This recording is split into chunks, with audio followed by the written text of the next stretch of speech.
First thing first, you gotta get past the wastewater pool. Find a movable bridge, get there, map updated. SURV came to PSVR1 at the end of 2022, long after most players had moved on to other headsets or put their PSVR1 away in the closet for good. It touted a 19-hour campaign and 2-player co-op, but the controls were so frustrating that I couldn't convince myself to ever play for more than an hour or two. But with the recently released PSVR2 version, I was determined to get through it, mostly to get this review done, and I have to say that with the addition of 4-player support and slightly better controls, I ended up having a good time. But SURV's learning curve will keep most players from ever finishing the first mission.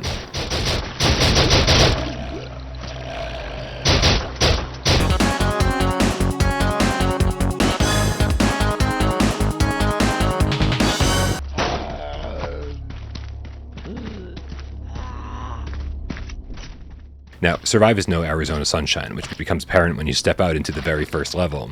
Each map is a massive open area to be explored with plenty of rewards for doing so. Venturing out beyond your mission objectives will yield safe houses for your dead teammates to respawn in, rather than forcing your whole team to restart the mission, houses to explore, magazines that let you use weapon attachments, and statues that give your character permanent stat upgrades.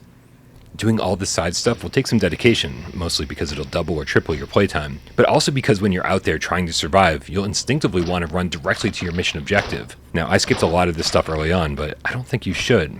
By the time I get to the game's final chapter, I wish that I had taken my time and found more of the game's collectibles and upgrades, which I still might do, honestly, since the game lets you backtrack to any mission you want. Well, you're in. So yeah, SURV is anything but linear, but it's also anything but arcadey. There's a countless number of zombies out there on the streets and no way to take them all down, especially since they seem to respawn endlessly. It's something I take objection to in a game with limited ammo. Clearing out an area only results in having to clear it out again mere minutes later.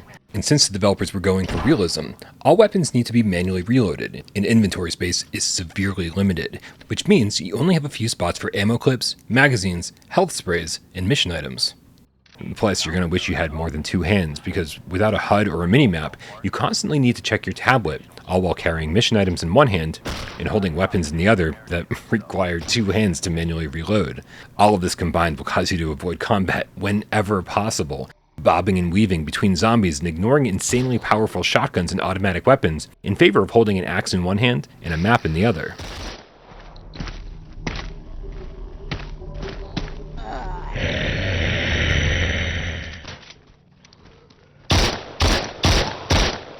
Getting a team of 4 together will negate some of these complaints. This way, you can choose your navigator, choose who's holding the drill, choose who will carry mission items, decide who your medic is, and most importantly, figure out who's going to defend the group. Communication and staying together is key to survival, which means you'll want to avoid the janky in-game proximity chat in favor of the PlayStation 5's party system. The in-game chat sounds worse than it should, and no matter what I did, my teammates, who I could hear and could hear each other, could never hear me. If this was the end of the jank, I'd probably be able to recommend SURV wholeheartedly. But when you factor in how easy it is to get stuck behind doors, accidentally pull ammo from your inventory, lose weapons without realizing it, move in slow motion, fall through the environment, and in general, have no idea what you're supposed to be doing, SURV can often feel more like work than fun.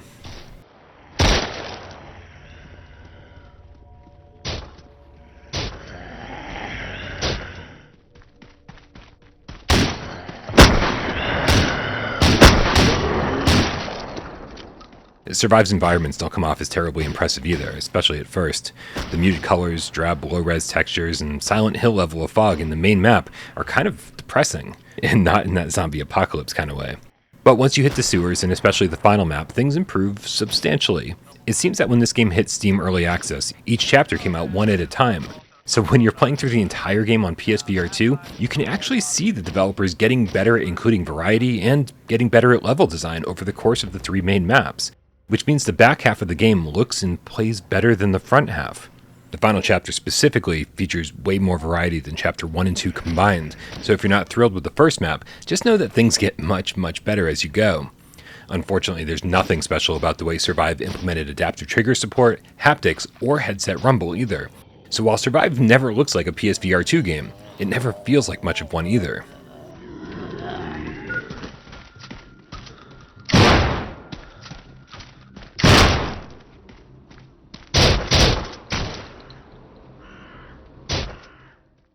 I didn't want to do this review until I rolled credits on the campaign, which ended up taking me upwards of 20 hours to beat, and as I mentioned earlier, I didn't explore nearly as much as I could have.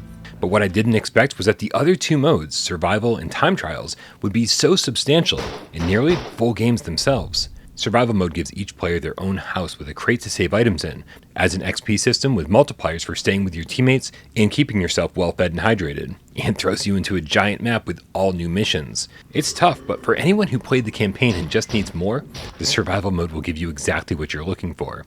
And somehow the time trials, which is essentially just a horde mode, found a way to rope me in too. You're locked into various smaller arenas, taking down wave after wave of zombies.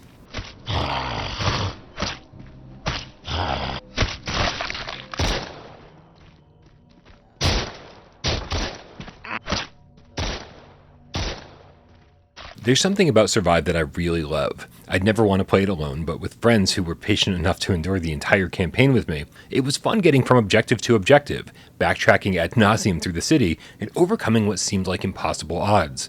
The game itself needs a ton of polish, but if you're willing to deal with all the jank that comes along with it, Survive delivers something we've never seen before in VR. Huge maps with open-ended, co-op gameplay that ends up feeling really satisfying.